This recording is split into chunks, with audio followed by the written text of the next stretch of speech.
الحمد لله رب العالمين والصلاة والسلام على نبينا محمد وعلى آله وصحبه أجمعين. أما بعد أحبتي الكرام، فما زال حديثنا موصولا في دراسة هذه الرسالة، وهي قواعد في فقه القلوب لشيخنا الفاضل صالح سندي حفظه الله تعالى. وصلنا إلى القاعدة السادسة، وهي إذا استغنى القلب بالخالق استغنى عن المخلوق. فمن يذكرنا بالقواعد التي رأيناها إلى الآن, qui nous rappelle les règles que l'on a vues jusqu'à maintenant. La première, ikhwati fillah, الأولى. La première, نعم.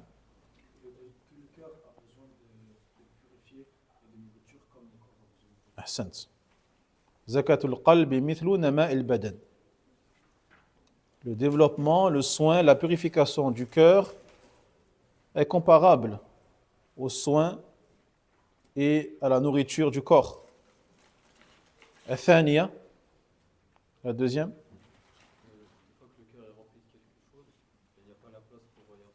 أي نعم. القلب إذا امتلأ بشيء لا يبقى فيه متسع لغيره. Une fois que le cœur on l'a rempli d'une chose, il n'y aura plus de place dans ce cœur pour autre chose. الثالثة. يلا يا أخوات في الله. الثالثة. نعم.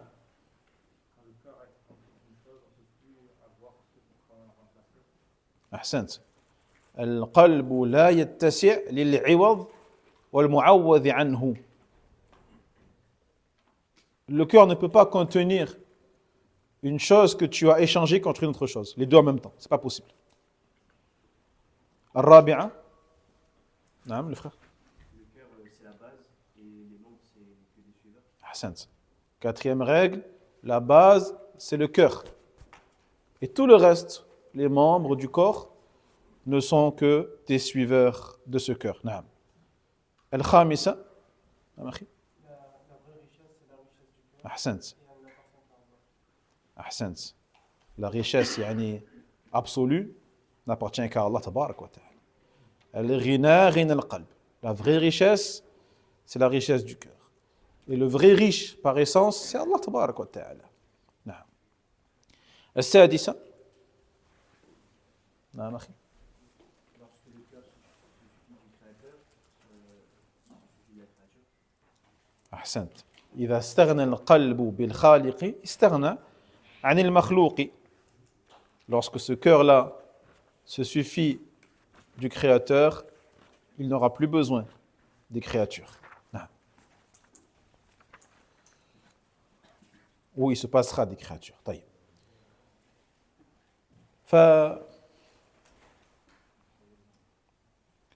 كل معبود دون الله تبارك وتعالى يوجب الفساد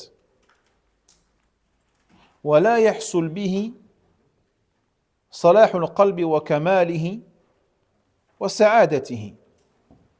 إذا لم يحصل هذا سيبقى في عطش وهلع فيطلب ما يسكن به ويلتذ فلا يجد أمامه إلا معاقرة الموبقات. Tout ce qui est adoré en dehors d'Allah tabarak wa ta'ala engendre forcément la corruption et le désordre. Et par conséquent, il ne peut y avoir de purification du cœur ou de bonheur du cœur si Allah tabarak wa ta'ala n'est pas adoré seul, de manière exclusive. Celui qui adore autre qu'Allah tabarak wa ta'ala, celui qui remplit son cœur d'autre chose qu'Allah subhanahu wa ta'ala, demeurera forcément dans la soif et l'angoisse. Dans la soif et l'angoisse. Et cherchera son bonheur, cherchera sa joie là où il ne se trouve pas. Et au contraire, il ne trouvera que les péchés et les choses qui le mèneront à sa perte.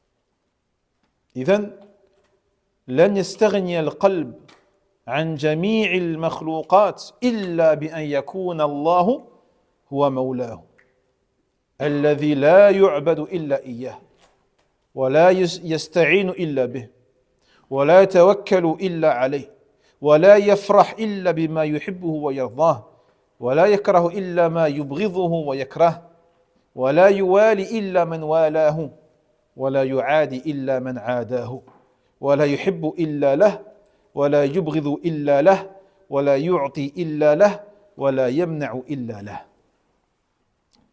Donc ce cœur, mes frères, ne pourra se passer des créatures que lorsque Allah tabarak wa ta'ala sera réellement son maître et son adoré exclusif. Que lorsque il ne demandera l'aide qu'à Allah tabarak wa ta'ala.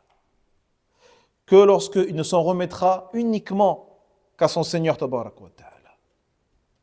Que lorsqu'il se réjouira et sera heureux parce qu'Allah il aime et agrée. Et qu'il ne détestera que ce qu'Allah déteste et porte en aversion. Et que lorsque le cœur aimera et assistera celui qu'Allah aime et assiste, et que ce cœur ne détestera et ne délaissera que ce que Allah déteste et délaisse. Que lorsque ce cœur aimera pour Allah et détestera pour Allah. Lorsqu'il donne, il donnera pour Allah. Et lorsqu'il prive, il prive pour Allah. Tu ne pourras prétendre te passer des créatures que lorsque tu auras fait tout ça. فبقدر إخلاصه لله ومحبته تكمل عبوديته له ويتم استغناؤه عن المخلوقات. Donc, en fonction de ta sincérité pour Allah tabarak wa ta'ala et de ton amour pour lui, ton asservissement pour lui sera grand. Plus ton ikhlas et plus ton amour sera grand pour Allah tabarak wa ta'ala, et plus ta ubudiyya, ton état de serviteur sera grand également et important. Et c'est que grâce à cela que tu pourras prétendre te passer des créatures et ne pas avoir besoin d'elles. قال بعضهم إذا انقطع العبد إلى الله عز وجل بالكلية فأول ما يفيده الاستغناء به عمن سواه. Certains parmi les pieux et parmi les sages disaient la première chose que le serviteur gagne quand il se suffit d'Allah tabaraka wa ta'ala de manière totale, celui qui s'en remet totalement à Allah tabaraka wa ta'ala de tout son être, de tout son cœur, la première récompense qu'il obtient, qu'est-ce que c'est, ikhwati fillah? Al-istighna an al-makhluqat. Allah tabaraka wa ta'ala lui permet à ce moment-là d'être indépendant, pas de lui bien sûr, car on sera toujours dépendant d'Allah tabaraka wa ta'ala, mais totalement indépendant des créatures. Allah Jalla wa Ala fera que tu pourras te passer totalement d'elle.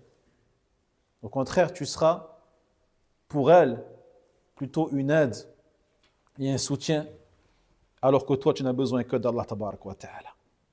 وكلما قوي طمع العبد في فضل الله ورحمته ورجائه لقضاء حاجته ودفع ضرورته قويت عبوديته له وحريته مما سواه فكما أن طمعه في المخلوق يوجب عبوديته له فيأسه منه يوجب غنى قلبه عنه وكما قيل استغني عمن شئت تكن نظيره وأفضل على من شئت تكن أميره واحتج إلى من شئت تكن أسيره. Donc l'équation, encore une fois ici, c'est celle-là. Plus le désir du serviteur de la grâce d'Allah, des bienfaits d'Allah, son espoir en lui, son espoir en sa bienveillance et sa bienfaisance, dans le fait qu'il subvienne à ses besoins et qu'il repousse de lui le mal, plus ces choses-là seront grandes et plus son état de serviteur sera grand. Et plus il pourra prétendre à être libre des créatures et indépendant d'elles. Et à l'inverse, l'équation aussi est simple. Celui dont le désir de ce que les créatures possèdent est grand, et bien plus son état de serviteur pour ces créatures-là sera grand également. C'est pour cela qu'il disait le prophète sallallahu alayhi wa sallam, Ta'isa abdu dinar, Ta'isa abdu dirham, Ta'isa abdu khamila, wa Ta'isa abdu al-khamisa. Le prophète Mohammed sallallahu alayhi wa sallam a dit malheur est perdu et voué à l'échec l'esclave ou l'adorateur du dinar, l'adorateur de l'argent, l'adorateur des vêtements, l'adorateur de ces choses matérielles. Car celui, encore une fois, dont le désir pour ces créatures-là est grand, son état de serviteur pour ces choses-là sera grand également. Comme ils disent les sages,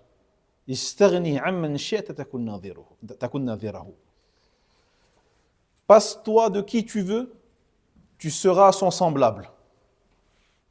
Passe-toi de qui tu veux, tu seras son semblable. C'est-à-dire, ni tu l'aides, ni tu lui demandes de l'aide. Tu seras son semblable, ou lui te considérera comme son semblable.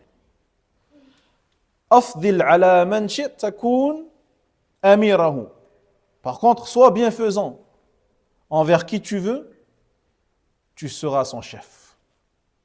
Yani, sois une cause d'aide, de soutien pour la personne, elle te verra comme son chef, comme son maître.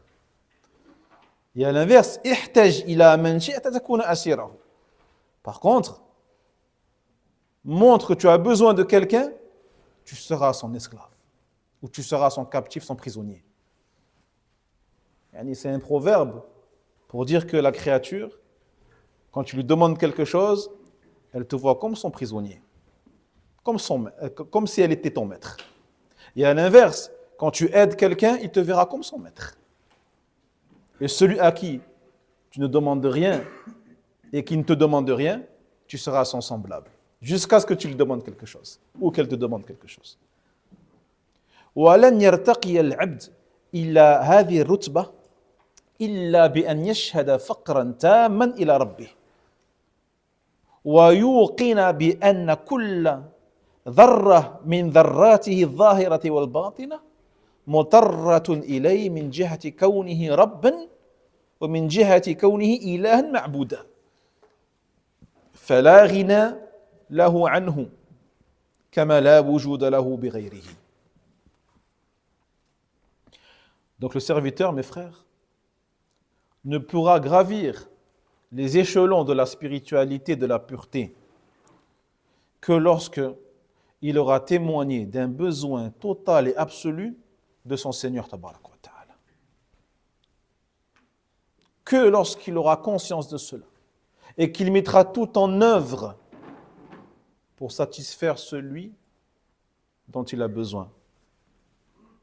et qu'il atteigne la certitude de tout son être et que chaque atome de son corps, qu'il soit apparent ou inapparent, soit dans la nécessité de se tourner vers son Seigneur Tabaraka wa Ta'ala et son adorer et sa divinité. Car chaque atome de son être, chaque atome de son corps saura qu'il n'y a aucune richesse si ce n'est celle d'Allah Tabaraka wa Ta'ala, comme il n'y a rien qui n'existe si ce n'est grâce à Allah Tabaraka wa Ta'ala. وإنما يصح له هذا بمعرفتين لا بد له منهما معرفة حقيقة الربوبية والإلهية ومعرفة حقيقة النفس والعبودية فإن أعطى هاتين المعرفتين حقهما اتصف بهذا الفقر فما أغناه حينئذ من فقير وما أعزه من ذليل وما أقواه من ضعيف وما آنسه من وحيد فهو الغني بلا مال والقوي بلا سلطان والعزيز بلا عشيرة والمكفي بلا عتاد قد قرت عينه بالله فقرت به كل عين واستغنى بالله فافتقر إليه الأغنياء افتقر إليه الأغنياء. Et cela ne pourra se concrétiser qu'à travers deux connaissances, deux notions indispensables et obligatoires. La première, la connaissance de la réalité de la seigneurie et de la divinité d'Allah Tabaraka wa Ta'ala. Cela ne pourra se réaliser, tout ce qu'on vient de dire, que lorsque tu auras connu et su ce qu'est vraiment la seigneurie d'Allah Tabaraka wa Ta'ala ainsi que sa divinité. Rububiyatullah wa ilahiyatuhu. Et la seconde connaissance, le fait de connaître la réalité de ton être et de ta servitude pour Allah Tabaraka wa Ta'ala. Lorsque tu auras reçu ces deux connaissances-là, tu posséderas enfin cet état élevé auprès d'Allah Tabaraka wa Ta'ala qui est al-faqir ilallah, celui qui est vraiment une créature qui n'a besoin que d'Allah Tabaraka wa Ta'ala et de personne d'autre. Personne ne sera plus riche que ce pauvre-là. Personne ne sera plus riche que celui qui ressent sa pauvreté envers son Seigneur Tabaraka wa Ta'ala. Personne ne sera plus glorieux que celui qui s'humilie pour Allah Tabaraka wa Ta'ala. Personne ne sera plus fort que celui qui se montre faible et impuissant devant Allah Tabaraka wa Ta'ala. Et personne ne sera plus dans le bonheur que celui qui se montre solitaire avec son Seigneur subhanahu wa ta'ala. Donc, celui qui fait tout cela, ikhwati fillah, c'est le riche qui n'a pas de biens matériels. C'est quelqu'un qui n'a pas besoin de biens matériels pour être riche. C'est quelqu'un qui n'a pas besoin de pouvoir pour être fort.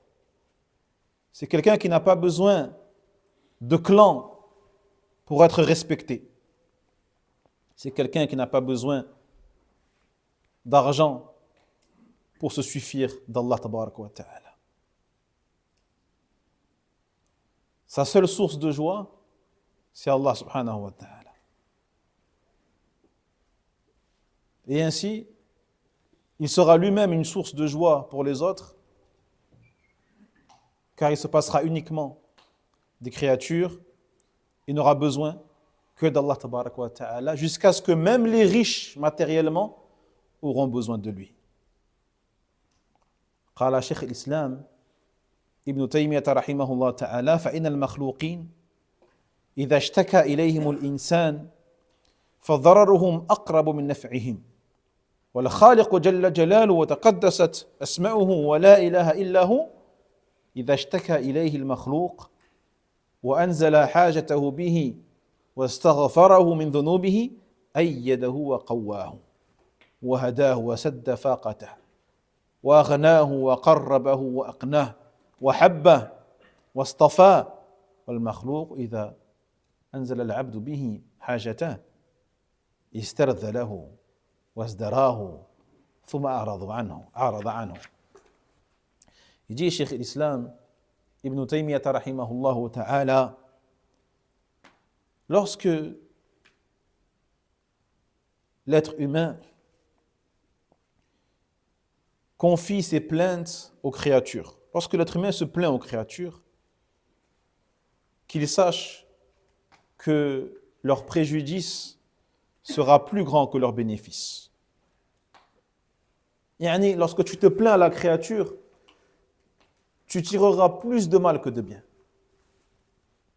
Alors que le Créateur, subhanahu wa ta'ala, lorsque la créature se plaint à lui et lui demande ce dont elle a besoin et demande pardon pour ses péchés, il n'y a que bénéfice. Il n'y a que du profit, il n'y a que du bien. Car Allah tabaraka wa ta'ala l'aidera, lui donnera la force, le guidera, lui comblera ses besoins, l'enrichira, le rapprochera de lui et lui donnera la qana'a, la satisfaction, et l'aimera, et les choisira parmi ses créatures.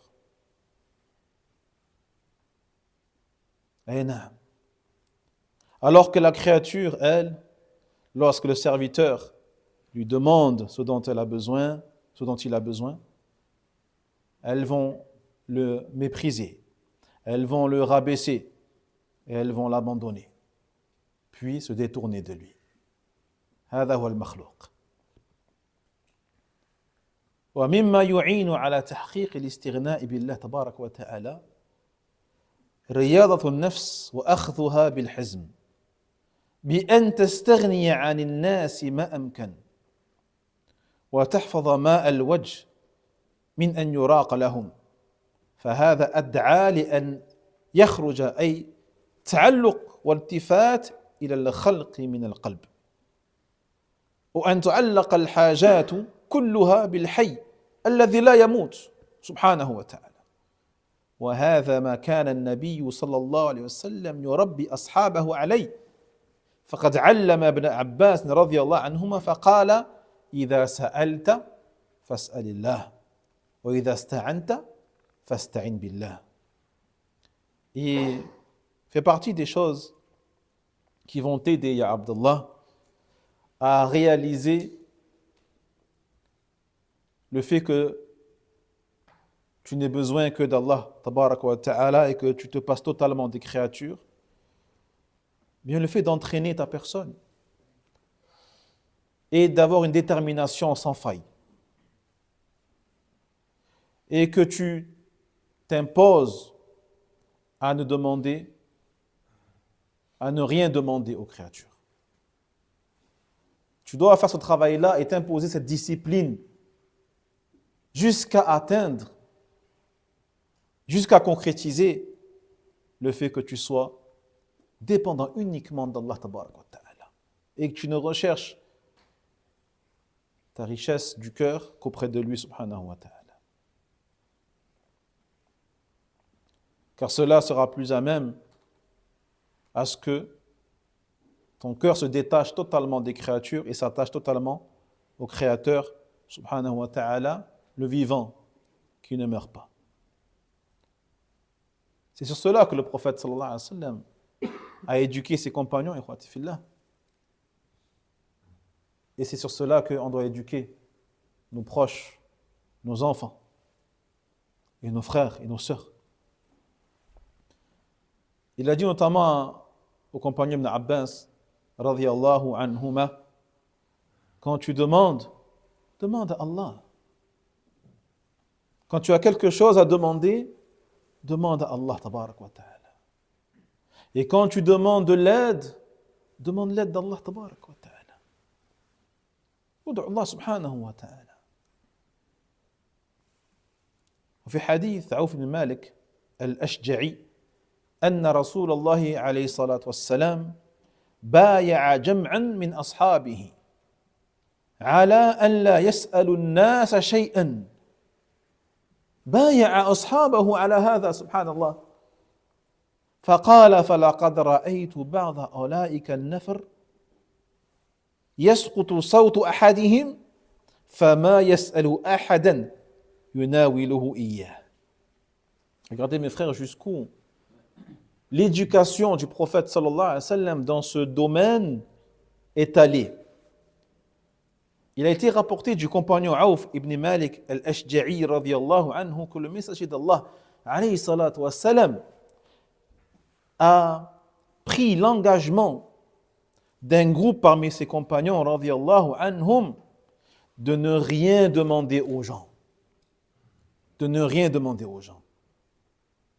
Et les compagnons se sont engagés et ont promis de ne rien demander aux gens jusqu'à ce qu'il dit, je voyais certains parmi eux qui lorsqu'ils étaient sur leur monture, leur cheval ou leur chameau et que leur fouet tombait au sol, qu'ils auraient pu demander à quelqu'un qui est au sol de leur tendre ce fouet, de leur donner, eh bien, ils descendaient eux-mêmes de la monture. Ils ramassaient leur fouet et faisaient l'effort de remonter ensuite. Regardez, subhanallah. وهذا هو تحقيق العبودية لله تبارك وتعالى والاستغناء بالله. Ces gens-là, wallah, ils ont concrétisé leurs besoins d'Allah tabarak wa ta'ala et le fait qu'ils ne placent leur confiance qu'Allah tabarak wa ta'ala et qu'ils n'ont pas besoin de créatures. وهذه قلوب حية. Et cela avait les cœurs vivants, les cœurs emplis de l'amour d'Allah tabarak wa ta'ala. قال أبو العباس القرطبي وأخذه صلى الله عليه وسلم على أصحابه في البيعة ألا يسألوا أحدا شيئا حمل منه على مكارم الأخلاق والترفع عن تحمل من الخلق وتعليم الصبر على مضض الحاجات والاستغناء عن الناس وعزة النفوس. Il dit l'imam al-Qurtubi Abu al-Abbas rahimahullah ta'ala, ici le fait que le prophète sallallahu alayhi wa sallam a pris de cet engagement-là de ne rien demander aux gens avait pour but de parfaire le comportement. De parfaire le comportement de chaque compagnon. Donc fait partie du bon comportement et de la perfection de ton comportement que tu ne demandes rien aux gens. Que tu te passes totalement des gens et par conséquent de leur remontrance et de leur critique.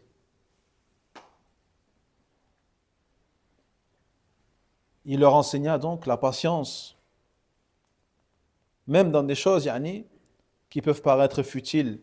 Il leur enseigna le fait de se passer totalement des gens et ainsi de garder la dignité à leurs yeux. Et la dignité, ainsi que l'honneur. Walhamdulillah. وعن ثوبان مولى رسول الله صلى الله عليه وسلم قال قال رسول الله عليه الصلاة والسلام من يضمن لي واحدة وأضمن له الجنة قال قلت أنا يا رسول الله قال لا تسأل الناس شيئا فكان صوت ثوبان يسقط وهو على بعيره فينيخه حتى يأخذه وما يقول لأحد الناولين.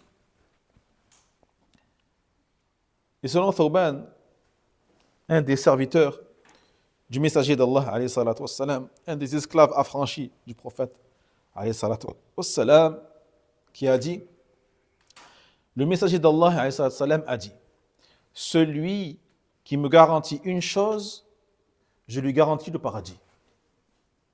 Celui qui me garantit, Allahu Akbar, hadith azim, celui qui me garantit une chose, je lui garantis le paradis.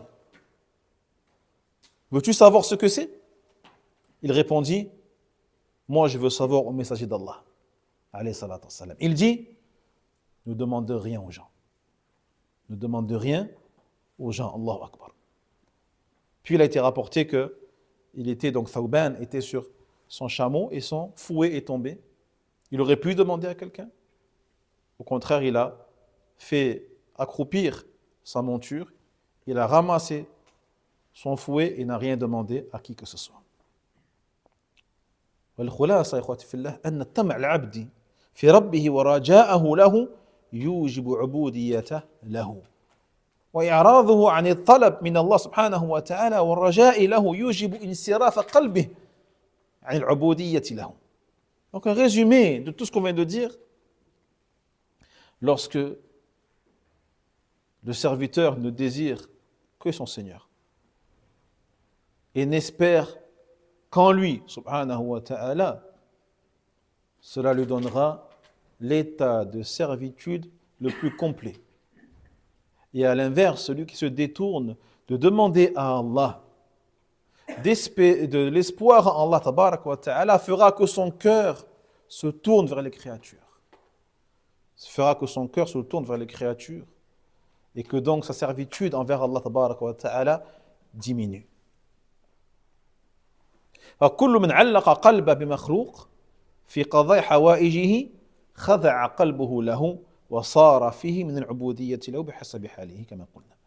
وبقدر تعلق هذا الرجل بالمخلوق يستكبر عن التذلل للخالق فلا يكون من أهل السؤال والدعاء والطلب والخضوع له فإن العبودية للمخلوق زاحمت العبودية للخالق فأضعفتها وربما ألغتها. Et donc, encore une autre équation, proportionnellement à l'attachement du cœur de la créature à la créature, qu'est-ce qu'elle va faire? Elle va s'éloigner de l'humilité envers le Créateur, subhanahu wa ta'ala, et ne fera pas partie de ceux qui demandent à Allah, de ceux qui invoquent Allah, de ceux qui implorent Allah tabarak wa ta'ala, et de ceux qui s'humilient devant Allah subhanahu wa ta'ala.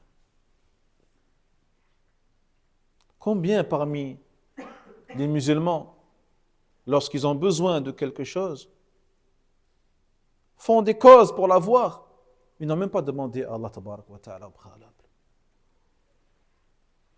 Il veut se marier, il commence par aller voir les frères, aller voir la famille, regarder s'il y a possibilité d'épouser une fille du bled ou une fille de France ou un haja comme ça. Mais a-t-il commencé par demander à Allah tabarak wa ta'ala? A-t-il fait le wudu? A-t-il fait ne serait-ce que 2 raka'a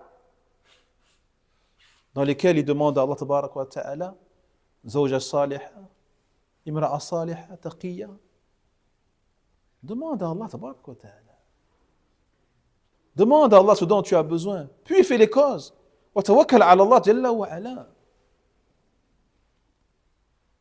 Fais que ta prière soit remplie de demandes à Allah, de glorification d'Allah tabarak wa ta'ala. Une fois que tu as prononcé tes invocations, une fois que tu as dit Subhana Rabbi al-A'la, Subhana Rabbi al-A'la, Subhana Rabbi al-A'la, Istaghfirullah, demande pardon à Allah pour tes péchés et demande-lui ce dont tu as besoin. Tourne-toi vers lui. Fais en sorte que ta prière soit vivante. Mais pour que ta prière soit vivante, il faut que ton cœur soit vivant. Alors que celui qui ne demande pas à Allah, qui ne s'humilie pas devant Allah, qui n'implore pas Allah tabarak wa ta'ala, qu'est-ce qui va se passer? Son état d'asservissement pour les créatures va venir percuter son état d'asservissement pour le Créateur subhanahu wa ta'ala. Et va l'affaiblir, que tu le veuilles ou pas.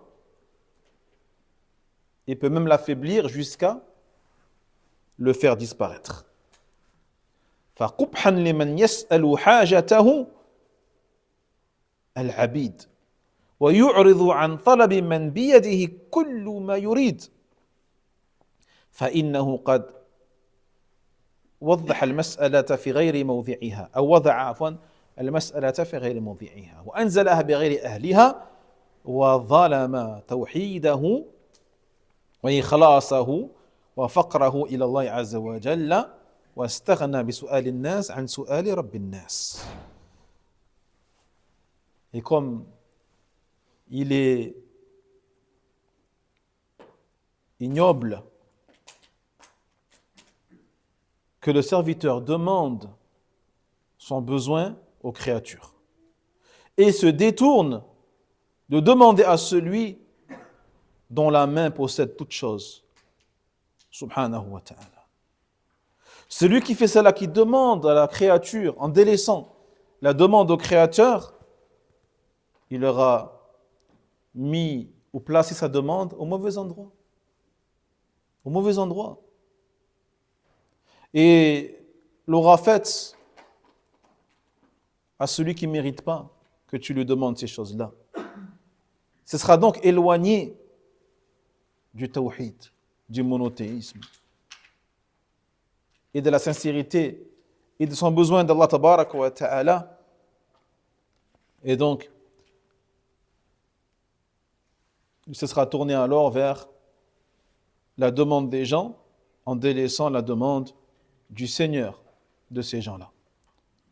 وذلك كله يهضم أي يترك من حق التوحيد ويطفئ نوره ويضعف قوته والله المستعان.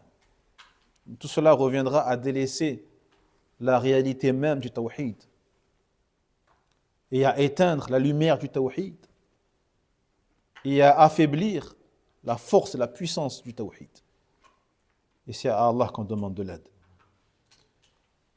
القاعدة السابعة القلب السليم في جنة معجلة. فإن القلوب لا تدرك السعادة إلا بسلامتها. وأي لذة ونعيم في الدنيا أطيب من بر القلب وسلامة الصدر الذي تنور بمعرفة ربه تبارك وتعالى ومحبته والعمل بطاعته. هل العيش في الحقيقة إلا عيش القلب السليم يا أخواتي في الله. Septième règle, mes frères, le cœur pur ou le cœur saint se trouvera dans un paradis يعني معجلة, précipité, dans un paradis avant le vrai paradis, dans l'au-delà. Le cœur saint, le cœur pur, se trouvera dans un paradis sur terre, yani, dans ce bas monde. Donc les cœurs ne peuvent atteindre le bonheur que lorsqu'ils seront purs, que lorsqu'ils seront saints. Et quel plaisir, quel délice, quelle joie sur terre serait plus savoureux et plus doux que la bonté du cœur et la pureté de la poitrine, celle qui illumine ou celle qui est illuminée par la connaissance de son Seigneur Tabaraka wa Ta'ala et son amour et le fait de lui obéir. Quelle jouissance est meilleure que celle-là? Subhanallah. La vraie vie, en réalité, n'est-elle pas celle d'un cœur saint, d'un cœur pur, d'un cœur vivant?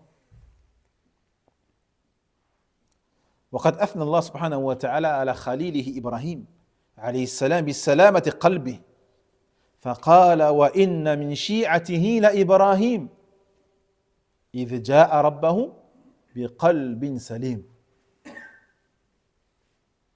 وقال حاكيا عنه أنه قال يوم لا ينفع مال ولا بنون إلا من أتى الله بقلب سليم. فهذا القلب السليم في جنة معجلة في الدنيا يا إخوتي في الله سبحان الله وفي جنة في البرزخ وفي جنة يوم القيامة ويوم المعاد. Allah tabarak wa ta'ala, n'oubliez pas quand il a fait les éloges d'Ibrahim, notamment, alayhi salam, il a précisé quelque chose. Il a dit qu'il est venu à lui avec un cœur qui est salim, un cœur qui est saint. Dans le sens, il dit, et fait partie de son clan, Ibrahim, et mentionne lorsqu'il vint à son Seigneur avec un cœur saint, un cœur pur. Il a dit également, le jour où aucun bien matériel, aucune richesse, aucun enfant ne pourra profiter dans quoi que ce soit, si ce n'est celui qui est venu à Allah avec un cœur salim, un cœur saint. Donc celui qui a un cœur saint et un cœur pur, ikhwati fillah, wallahi, il connaîtra le paradis où qu'il soit. Il est au paradis sur terre. Il sera au paradis dans le barzakh, dans la tombe. Et il sera au paradis dans l'au-delà. Jannat al-Na'im.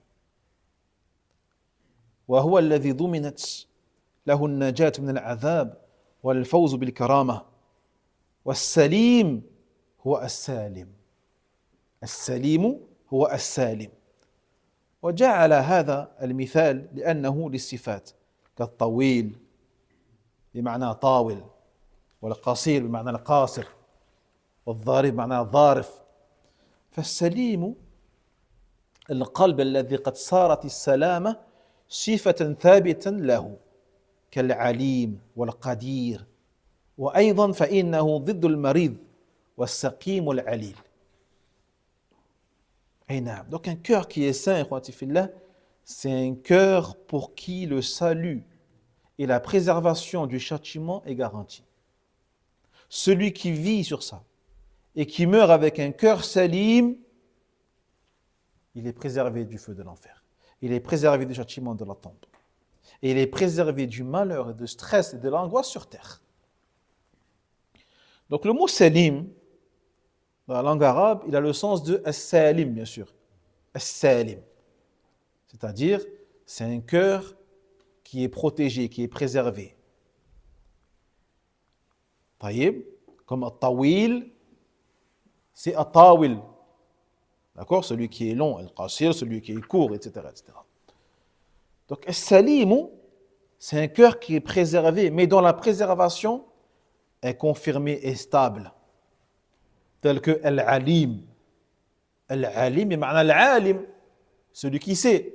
Mais al-alim, c'est celui dont la science est stable. Il ne bouge pas, est ferme. Al-qadir, il ma'na al-qadir, celui qui peut, qui est capable. Mais al-qadiru est celui dont la capacité est stable et ferme.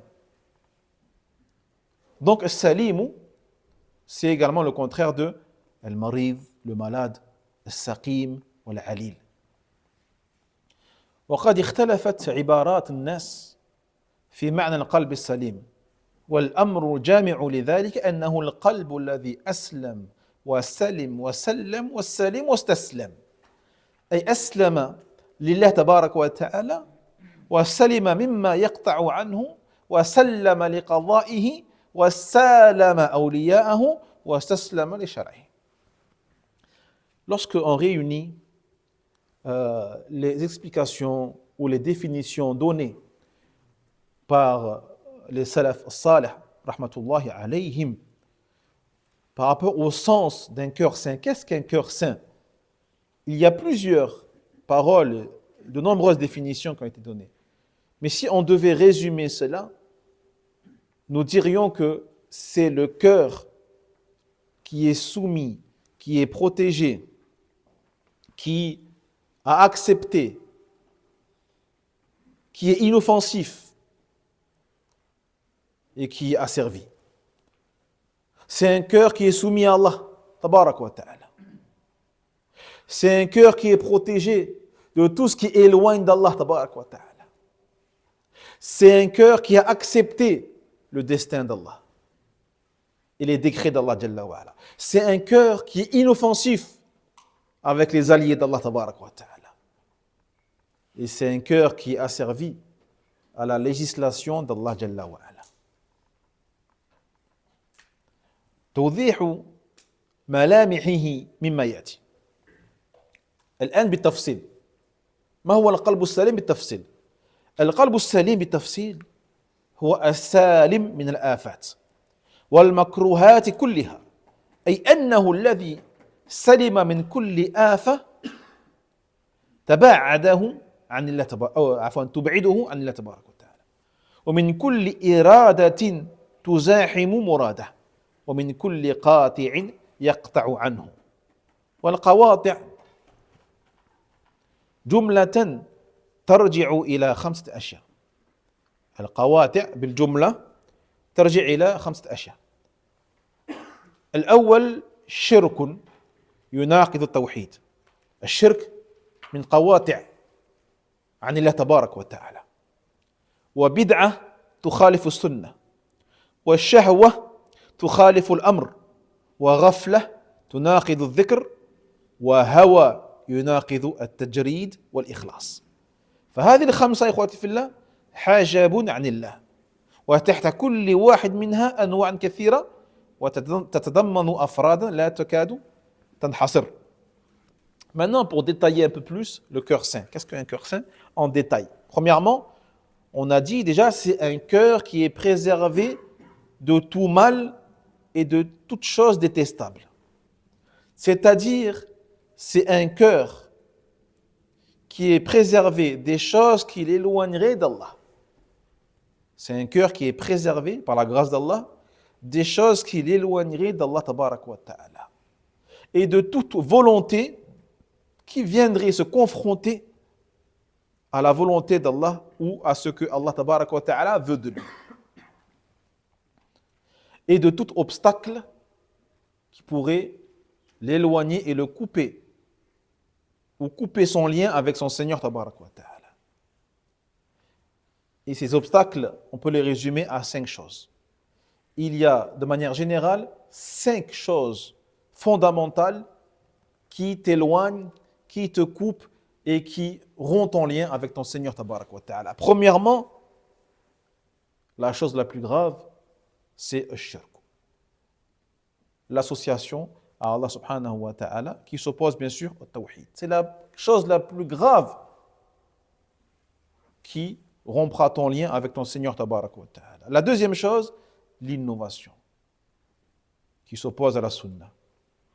La troisième chose, al-shahwa, les passions interdites qui contredisent l'ordre d'Allah tabarak wa ta'ala. Car celui qui est soumis à ses passions, eh bien, forcément, il ne va pas obéir à son Seigneur tabarak wa ta'ala.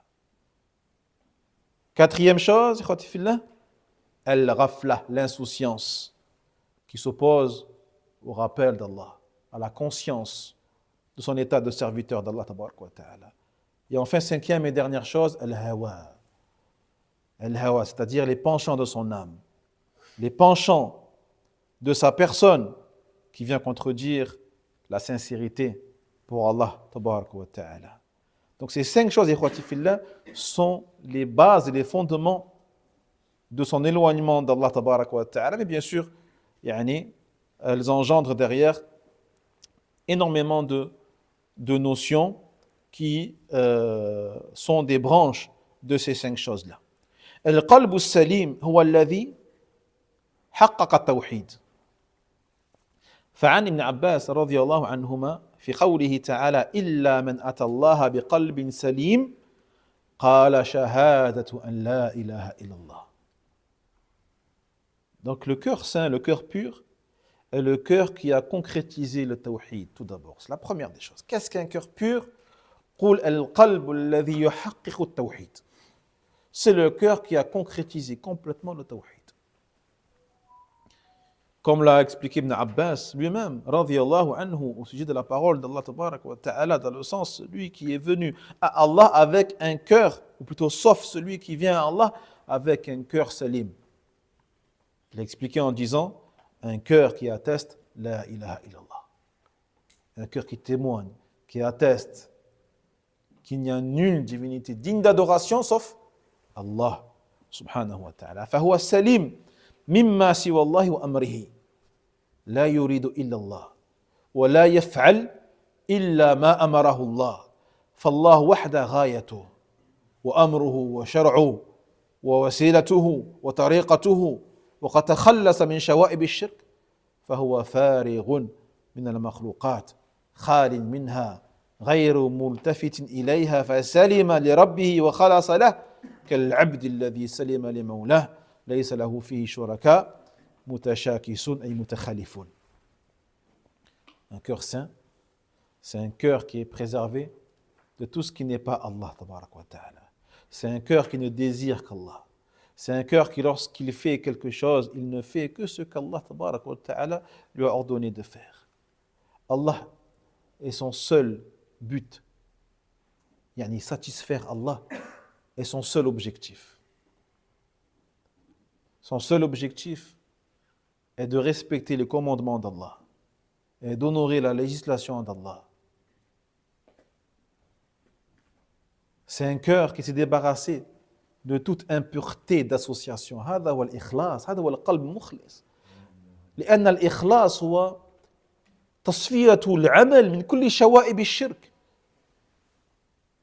Car l'ikhlas, la sincérité, c'est la purification des œuvres de toute impureté d'association. C'est un cœur qui est vide des créatures. C'est vide des créatures, subhanallah. C'est pour cela que les salafs disaient, rahimahumullah, celui qui délaisse une bonne action pour les créatures, qad ashrak. Il a associé à Allah tabarak wa ta'ala. Kayfa? On sait que faire une chose pour les créatures, parmi les adorations, est de l'ordre de l'association. Hada wadih. Mais aussi celui qui délaisse une chose pour les créatures, hada shirk. Pourquoi c'est du shirk? Ou hada riya. Yani celui qui délaisse une chose pour les créatures, il a fait preuve d'ostentation. Donc au minimum, c'est du shirk asghar, au minimum. Alash. Pourquoi ikhwati fillah? Parce qu'il a délaissé, à cause de ce qu'il a dans son cœur, à cause de la présence des créatures dans son cœur. Alors que al-mu'min, al-mukhlis, lorsqu'il fait quelque chose, il ne le fait que pour Allah. Et lorsqu'il délaisse quelque chose, il ne le délaisse que pour Allah, pas pour les créatures. Pas pour les créatures. Il ne va pas délaisser d'assister à un dars pour éviter que les gens fassent ses éloges. Non. Pourquoi? S'il fait cela, il est ostentatoire. Il ne va pas s'abstenir de lever la main et de répondre aux questions par peur que les gens disent de lui qu'il est ostentatoire. S'il fait cela, il est ostentatoire. Pourquoi il est ostentatoire? Parce que dans son cœur, il y avait les créatures et il a agi en fonction d'elles. Alors que quelqu'un dont le cœur est vide des créatures, il répond, il fait, il parle, il le fait que pour Allah tabarak wa ta'ala.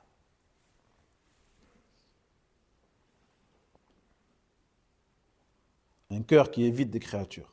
Un cœur qui est tourné uniquement vers elle. Qui est sincère envers son Seigneur tabarak wa ta'ala. Comme un esclave qui n'obéit qu'à son maître et à personne d'autre. Il n'a aucun maître autre que le sien. Yani mutakhalifun différent. Il n'appartient qu'à Allah tabarak wa ta'ala, n'obéit qu'à Allah subhanahu wa ta'ala.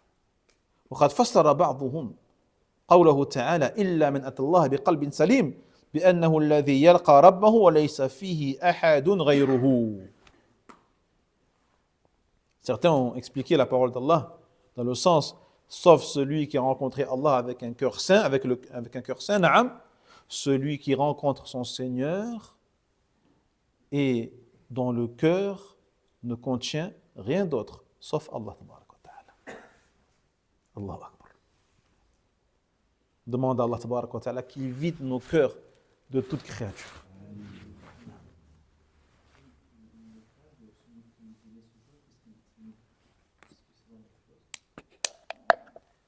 Bismillah. Yani, comme ils disent les savants, la yata'allam ithnan, n'apprendront jamais deux personnes. Al-mustakbir ou al-mustahi. N'apprendront jamais deux personnes. L'orgueilleux et le timide. l'orgueilleux et le timide. فشفاء العي شفاء العي يعني شفاء الجهل السؤال. Il disait le prophète sallallahu alayhi wa sallam, le remède contre l'ignorance, c'est le questionnement.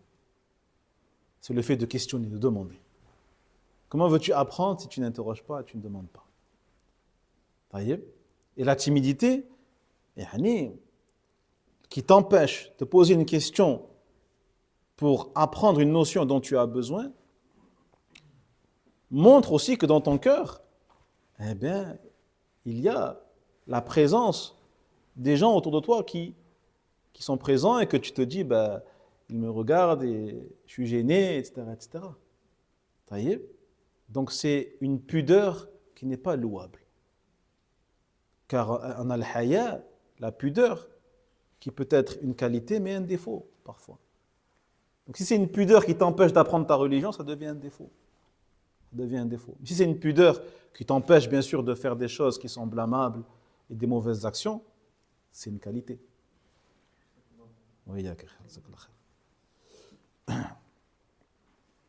فالقلب السليم هو الذي قد سلم لعبودية ربه حبا وخوفا ورجاء وأسلم لربه انقيادا وخضوعا وذلا وآثر مرضاته في كل حال وتباعد من سخطه بكل طريق. Le cœur saint, c'est aussi le cœur qui est totalement asservi à son Seigneur Tabarak wa Ta'ala via son amour, sa peur, son espoir, sa soumission, son humilité, et qui préférera toujours satisfaire Allah Tabarak wa Ta'ala à chaque moment, à chaque instant, et s'éloignera toujours de ce qui met ou de ce qui provoque la colère de son Seigneur Tabarak wa Ta'ala. القلب السليم هو الذي أخلص عمله لله فإن أحب لله وإن أبغض لله إن أعطى لله وإن منع لله تبارك وتعالى. بالحق يسمع، بالحق يبصر، بالحق يبطش، بالحق يمشي، يحب من الأشياء ما يحبه الله تبارك وتعالى، ويبغض منها ما يبغضه الله تبارك وتعالى، ويوالي منها ما والاه الله جل وعلا، ويعادي منها ما عاداه الله، ويخاف الله فيها ولا يخاف في الله، ويرجو الله فيها ولا يرجوها في الله تبارك وتعالى.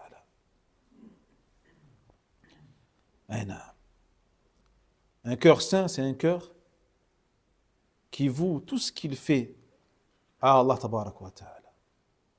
Lorsqu'il l'aime, il ne l'aime que pour Allah. Lorsqu'il déteste une chose, il ne la déteste que pour Allah Tabarak wa Ta'ala et par rapport à lui. Lorsqu'il donne, il ne donne que pour Allah et par rapport à Allah. Lorsqu'il prive, il ne prive que pour Allah et par rapport à Allah Tabarak wa Ta'ala. Il ne donne pas pour un intérêt de ce bas monde. Et lorsqu'il prive, il ne prive pas les gens pour se faire plaisir à soi et alimenter son nefs et son ego.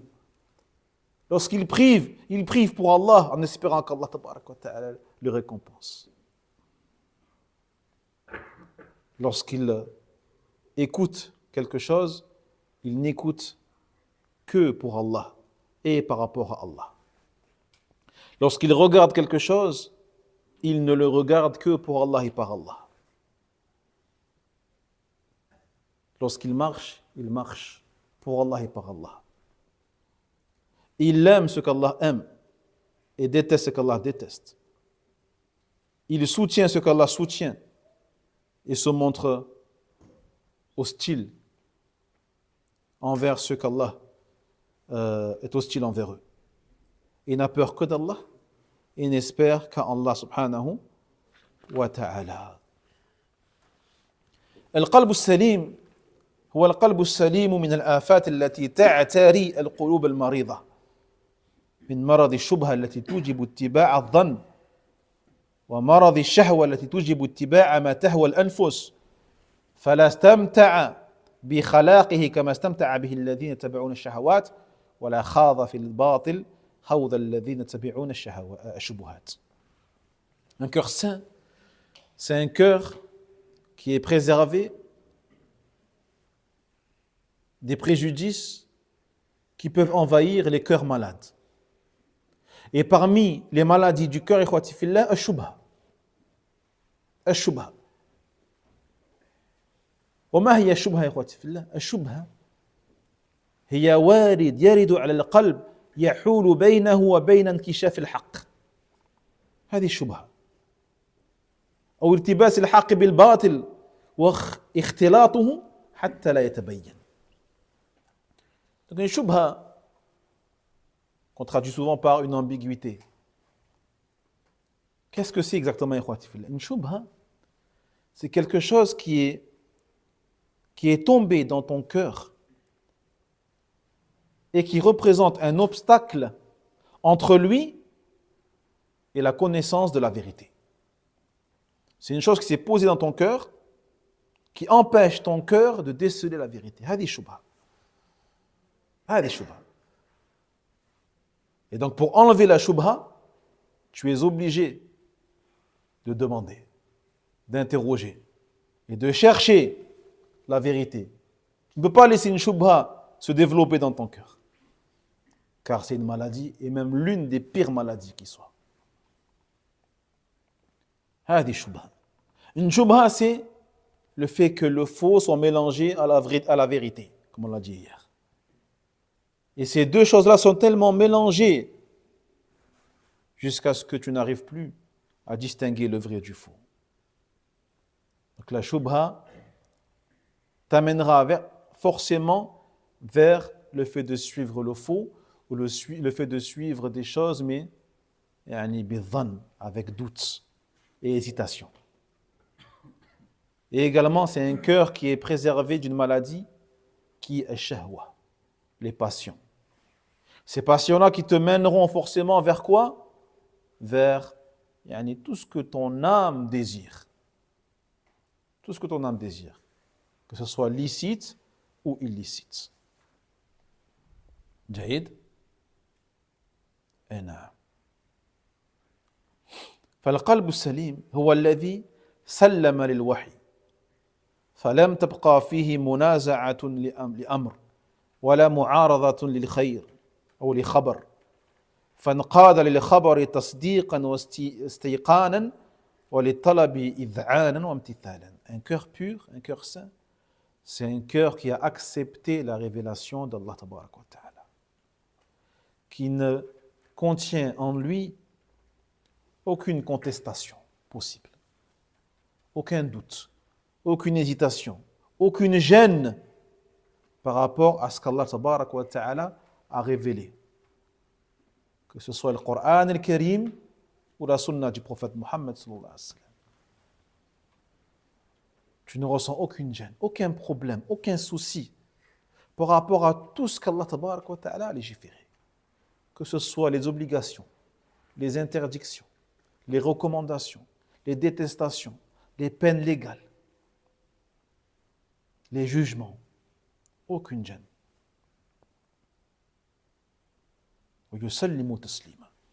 Un cœur qui est totalement soumis au jugement d'Allah Tabarak wa Ta'ala et à celui du prophète sallallahu alayhi wa sallam. Qui y croit en toutes les informations, aucun doute. Allah Tabarak wa Ta'ala ou le prophète Mohammed sallallahu alayhi wa sallam nous ont donné des infos sur les communautés précédentes, sur les prophètes précédents, Adam alayhi salam, Nuh alayhi salam. Nous y croyons. Sami'na wa ata'na wa aslamna. Avec certitude, sans aucun doute.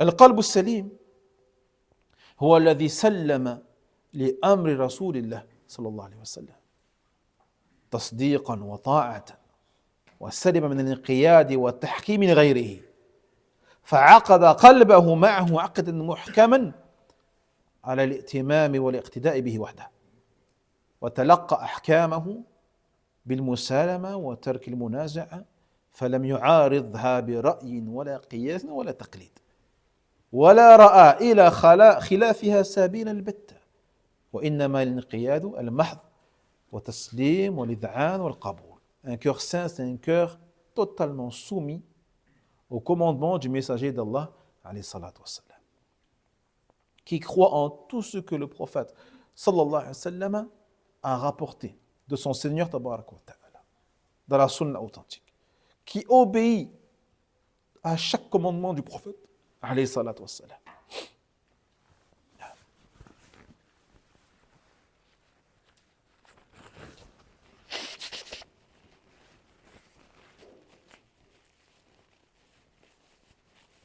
C'est un cœur qui est préservé de toute recherche de jugement auprès d'autres que lui, sallallahu alayhi wa sallam. Le seul jugement qui l'intéresse, c'est le jugement du prophète Mohammed sallallahu alayhi wa sallam. C'est le seul qui l'intéresse. C'est un cœur qui est attaché au fait de suivre scrupuleusement le messager d'Allah alayhi salatu wa sallam et qui prend ses jugements, ses règles sans aucune contestation qui soit. Il ne s'y oppose ni avec une opinion, ni avec une analogie, ni avec une imitation d'un autre que le prophète Mohammed sallallahu alayhi wa sallam. Comme il disait Ibn Abbas radiyallahu anhu, يوشك أن تنزل عليكم حجارة من السماء قلت لكم قال رسول الله وقلتم قال أبو بكر وعمر. Il disait Ibn Abbas, des pierres du ciel sont prêtes à tomber sur vous. Je vous ai dit, le messager d'Allah a dit, et vous me dites, Abu Bakr et Omar ont dit. Pour montrer la gravité et le danger de rechercher un autre jugement que celui du prophète Mohammed sallallahu alayhi wa sallam. Même ceux d'Abu Bakr et Omar, si leurs jugements contredisent celui du prophète sallallahu alayhi wa sallam, tu n'as pas le droit de privilégier leurs paroles sur celles du prophète alayhi salatu wa sallam. Que dire alors des gens qui sont venus bien après des siècles et des siècles après les Sahaba radiyallahu anhum. C'est ça un cœur saint. C'est un cœur qui n'oppose pas l'ordre du prophète par un avis, par une vision, par une philosophie, quelconque, quelle qu'elle soit. Mais il n'est soumis purement qu'au commandement du prophète alayhi salatu wassalam. القلب السليم هو الذي سلم في جميع أحكامه وأقواله وأعماله ظاهرا وباطنا لمشكاة النبوة وعرض ما جاء من سواه أو من سواها عليها فما وافقها قبل وما خالفها ردها. Un cœur saint, c'est un cœur, encore une fois, qui accepte toutes les règles, tous les jugements, toutes les paroles, tous les actes apparents ou inapparents de la niche, de la lanterne prophétique de Mohammed alayhi salatu wa salam. Et qui va exposer tout ce à quoi il sera confronté dans sa vie à la sunna du prophète sallallahu alayhi wa sallam. Si la chose est en conformité avec la sunna, il la prendra et l'acceptera. Si la chose est en opposition, en contradiction avec la sunna, il la rejettera. Il la mettra de côté. هذا هو قلب سليم. القلب السليم هو الذي استسلم لقضاء الله وقدره فلم يتهمه سبحانه وتعالى ولم ينزعه ولم يتسخط أقداره إذ تستحيل سلامة القلب مع السخط وعدم الرضا وكلما كان العبد أشد رضا بقدر ربه سبحانه وتعالى كان قلبه أسلم. فالخبث قرين السخط وسلامة القلب قرينة الرضا. Un cœur saint, ikhwati fillah, c'est un cœur qui accepte et qui est satisfait du destin d'Allah, de tout ce qu'Allah tabaraka wa ta'ala lui a décrété et prédestiné. C'est un cœur qui ne remettra jamais en question le décret d'Allah subhanahu wa ta'ala et qui ne s'y opposera jamais, quelle que soit l'épreuve qu'il subit, quelle que soit l'immensité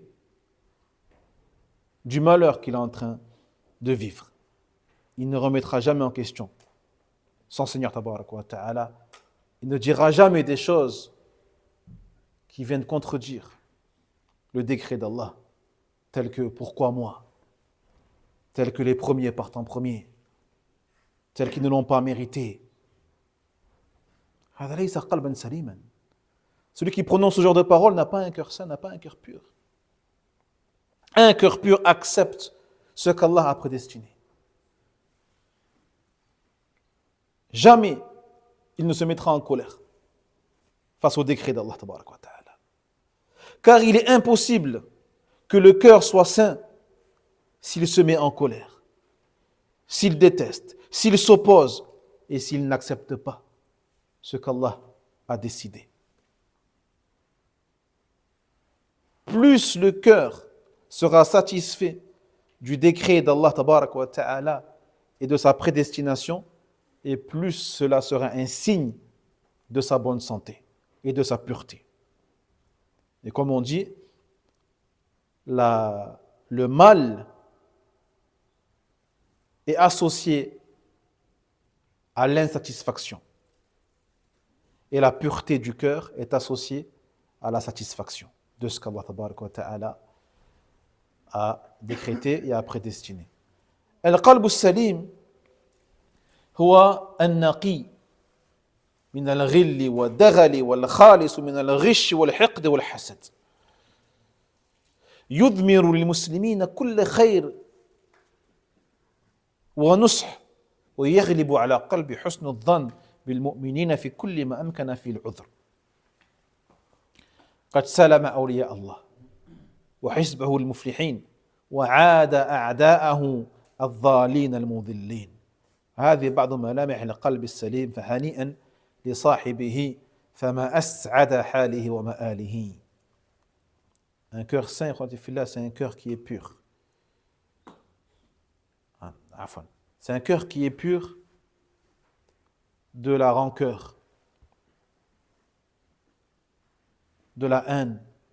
C'est un cœur qui est pur de toute trahison envers ses frères, envers les alliés d'Allah tabaraka wa ta'ala. C'est un cœur qui est pur de toute jalousie. De toute jalousie. C'est un cœur qui est pur de toute manifestation de la jalousie. Le fait de détester, lorsque tu vois un bienfait chez ton frère, tu le détestes. هذا حسد. هذا حسد. Un cœur ne peut être pur que lorsqu'il arrivera à combattre cette jalousie. Et lorsqu'il verra chez son frère une ni'ma, un bienfait, il dira Allahumma barik. Allahumma barik. Allahumma zidhu min al-ni'ma. Qu'Allah Jalla wa lui rajoute. Walhamdulillah. Allah yarzuqu man yasha min ibadihi. Et Allah il donne à qui il veut parmi ses créatures. Mais un cœur qui, lorsqu'il voit un bienfait chez son frère, yakrah, il déteste, se refuse de dire Allahumma barik. Au contraire, yu'ayinhu.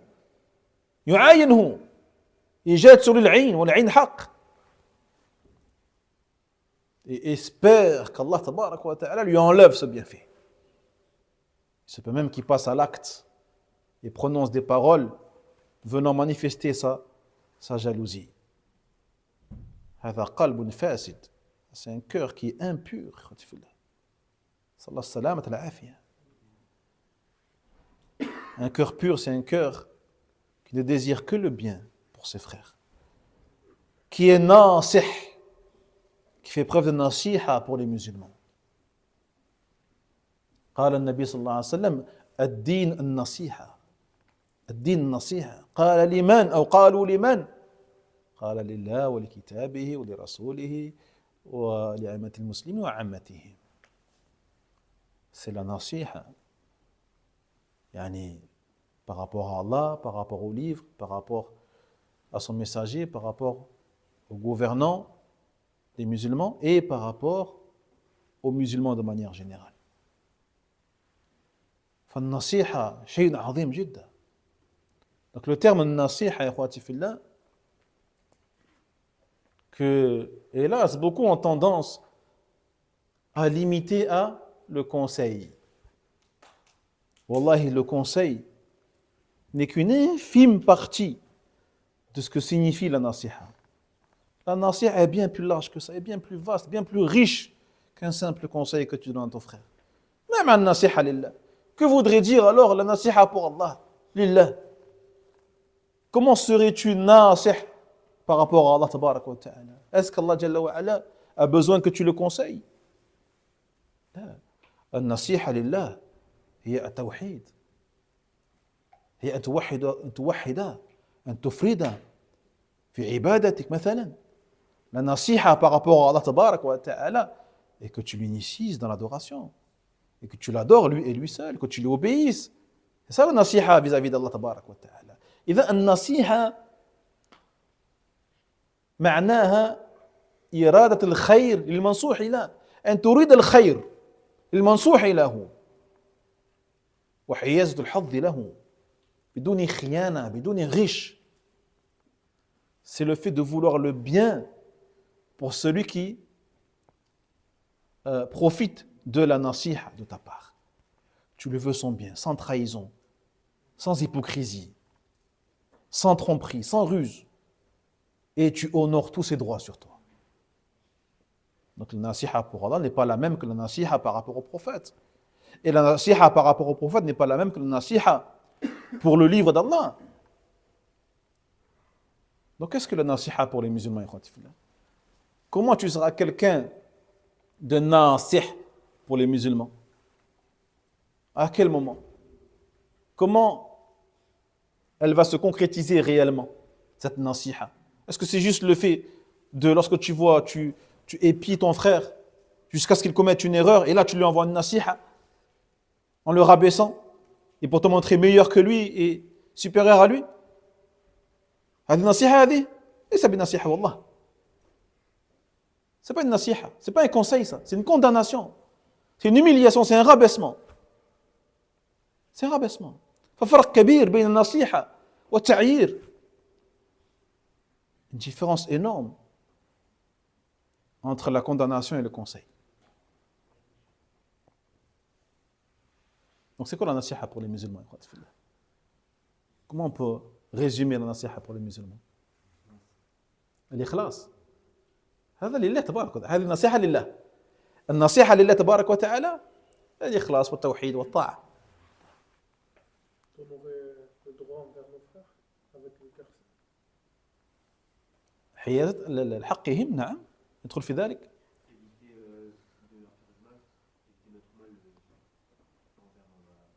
أيوة نعم. أحسنت. نعم. Tu peux, quoi. Il y a d'autres choses, il y a plein de choses. نعم. أيوة نعم. أيوة. Alhamdulillah. Vous avez tous donné une bonne réponse. Tout cela sont des notions, des éléments de la nasiha pour les musulmans. Mais si on veut résumer de manière plus générale, sans entrer trop dans les détails, تقول النصيحة لعامة المسلمين أن تحب لهم ما تحب لنفسك. Comme il a dit le frère. Que tu aimes pour eux ce que tu aimes pour toi. وأن تبغض لهم ما تبغض لنفسك. Que tu détestes pour eux ce que tu détestes pour toi. وأن تشفق عليهم. Que tu sois doux envers eux, compatissant envers eux, compatissant. وأن ترحم صغيرهم. Que tu sois également gentil et bienveillant envers les petits parmi eux. وأن توقر كبيرهم. Que tu aies un profond respect pour les anciens parmi eux. وأن تفرح لفرحهم.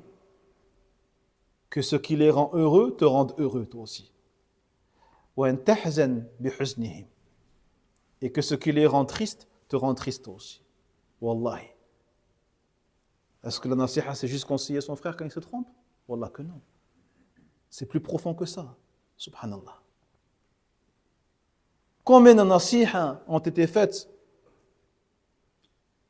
qui n'en sont pas vraiment? Qui n'en sont pas vraiment.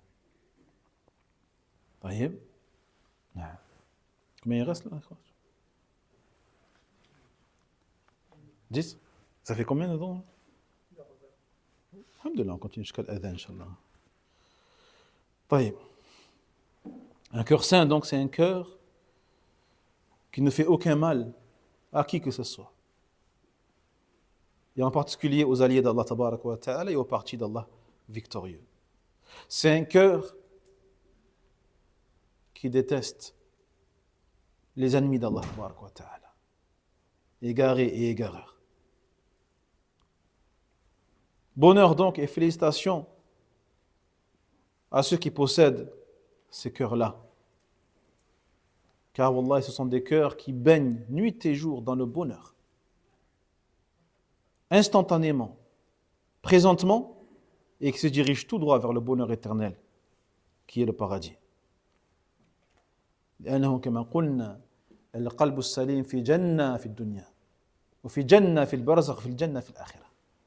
Car comme on a dit, un cœur qui est saint, c'est un cœur qui baigne, qui vit dans le bonheur, dans le paradis terrestre, dans le paradis de la tombe, et le paradis de l'au-delà.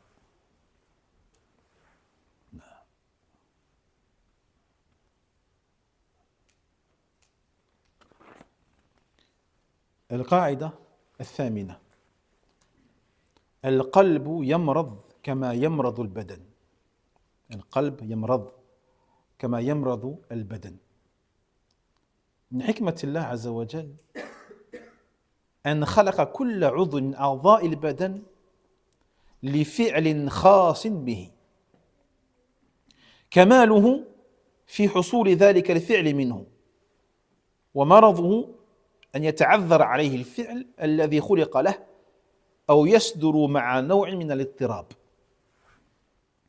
Huitième règle, ikhwati fillah, le cœur peut tomber malade comme le corps tombe malade.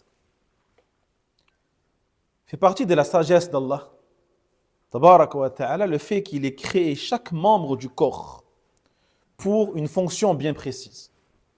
Chaque membre du corps a une fonction qui n'est pas la même qu'un autre. Jaïd. Et donc le membre ne pourra être sain et complet que lorsqu'il sera capable d'honorer cette fonction-là. Jaïd. Et un membre qui est malade, c'est un membre qui n'est pas capable d'honorer ce pourquoi Allah Tabaraka wa Ta'ala l'a créé. Quelqu'un qui est malentendant ou qui est malvoyant, nous disons que ses yeux ou ses oreilles sont malades. Car ils sont incapables de faire ce pourquoi Allah Tabaraka wa Ta'ala les a créés. Jaïd.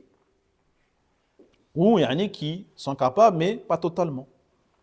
فمرض اليد مثلا أن يتعذر عليها البطش ومرض العين أن يتعذر عليها النظر ومرض اللسان يتعذر عليه النطق. Donc un bras qui est malade, c'est un bras qui est paralysé par exemple. Des yeux malades, ce sont des yeux qui ne voient pas. Une langue qui est malade, c'est une langue qui n'est pas capable de prononcer des mots et des paroles.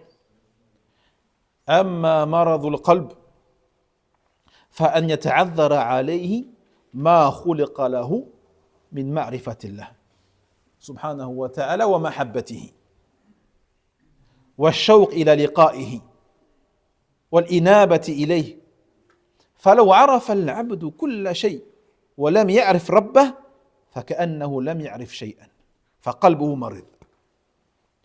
Quant à la maladie du cœur, c'est le cœur qui est incapable de faire ce pourquoi il a été créé. Et parmi les choses les plus importantes pour lesquelles il a été créé, connaître Allah. Un cœur malade, par-dessus tout, c'est un cœur qui est incapable de connaître Allah, qui est incapable d'aimer Allah tabaraka wa ta'ala, qui est incapable de souhaiter rencontrer Allah subhanahu wa ta'ala. C'est un cœur qui est incapable de revenir à son Seigneur tabaraka wa ta'ala. Un cœur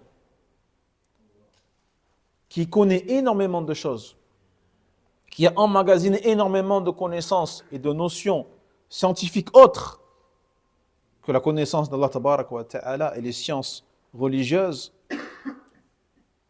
est comparable à un cœur qui ne connaît rien. C'est comme s'il ne connaissait rien.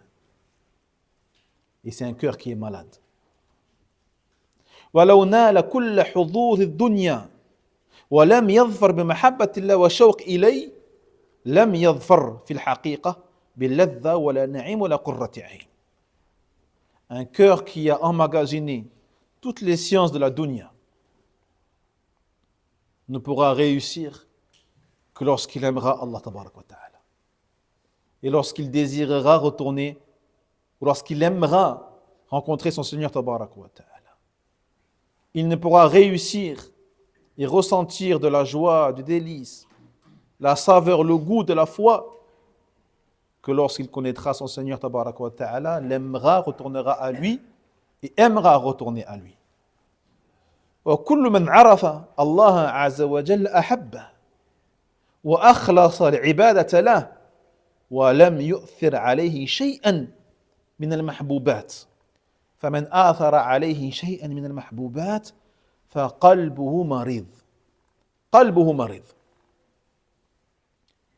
كما أن المعدة إذا اعتادت أكل الخبيث وآثرته على الطيب سقطت عنها شهوة الطيب وتعوضت بمحبة غيره ولا ريب أن أمراض القلوب أصعب من أمراض الأبدان وأخطر لأن غاية مرض البدن أن يفضي بصاحبه إلى الموت وأما مرض القلب فقد يفضي بصاحبه إلى الشقاء الأبدي وهو النار وجهنم والعياذ بالله.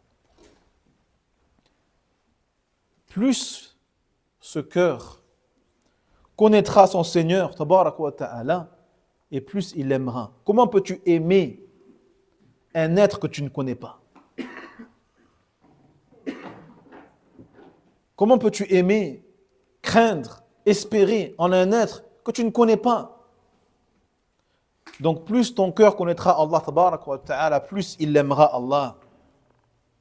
Plus il aimera Allah. Quelqu'un qui ne connaît pas Allah, quelqu'un qui n'a pas étudié, c'est quoi la seigneurie d'Allah? Qu'est-ce que la divinité d'Allah? Qu'est-ce que le tawhid? Les règles relatives au nom d'Allah, les règles relatives aux attributs d'Allah tabarak wa ta'ala. Comment peut-il aimer Allah tabarak wa ta'ala correctement? Comment peux-tu le savourer, le goût, la saveur de l'amour pour Allah tabarak wa ta'ala? Comment pourra-t-il vouer son adoration purement à Allah subhanahu wa ta'ala? Comment pourra-t-il préférer Allah sur autre que lui subhanahu wa ta'ala? Car celui qui aura préféré une chose par rapport à Allah tabaraka wa ta'ala, sur les commandements d'Allah et sur la volonté d'Allah jalla wa ala, cela signifiera que son cœur est malade. Comme al-ma'ida, l'estomac, qui a pris l'habitude de consommer des choses mauvaises, des choses nocives pour son corps, et qui préférera ces choses mauvaises aux bonnes choses, petit à petit, il ressentira de moins en moins l'envie de consommer des bonnes choses et se contentera seulement de ces mauvaises. Et échangera l'amour des bonnes choses contre l'amour des mauvaises. Et il n'y a pas de doute que les maladies du cœur sont plus difficiles et plus graves que les maladies du corps et plus dangereuses. أمراض القلوب أخطر من أمراض البدن. Parce que la chose la pire qui peut arriver à un corps malade, ikhwati fillah, qu'est-ce que c'est? C'est la mort. C'est la mort sur terre. Alors que la maladie du cœur, ikhwati fillah, elle mène celui qui le possède au malheur éternel. الشقاء الأبدي. Elle mène vers l'éternité en enfer. صلى الله السلامة العافية. فإذا تعاطى العبد أسباب مرض قلبه فمرض فقد يعاقبه الله عز وجل بزيادة مرضه لإيثاره أسبابه وتعاطيه لها. قال تعالى في قلوبهم مرض فزادهم الله مرضا. فإن مرض القلوب هو ضعفه وانحلاله وخروجه عن صحة واعتداله وصحته أن يكون عارفا بالحق سبحانه وتعالى محبا له ومؤثرا له على غيره. إذن donc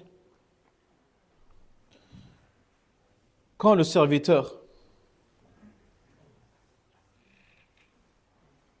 fait des choses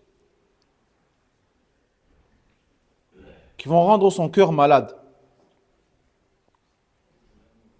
Allah tabarak wa ta'ala descendra sur lui la punition. Une punition qui est de la même nature que l'acte. كما قلنا الجزاء من جنس العمل. La rétribution de la même nature que l'action. Donc celui qui fait les causes qui rend son cœur malade et qui font que son cœur est malade, Allah tabarak wa ta'ala le rétribue. Comment? En aggravant sa maladie. En aggravant sa maladie. En rajoutant de la maladie de son cœur. À cause du fait qu'il ait préféré ces choses-là à la volonté d'Allah tabarak wa ta'ala. Dans la sourate al-Baqarah, Allah Jalla wa Ala dit, dans le sens, et dans leur cœur, il y a une maladie. Alors Allah tabarak wa ta'ala leur a rajouté de la maladie. فَزَادَهُمُ اللَّهُ مَرَضًا. Donc la maladie du cœur, c'est sa faiblesse, sa débauche. Et c'est le fait qu'il soit sorti du droit chemin d'Allah tabaraka wa ta'ala.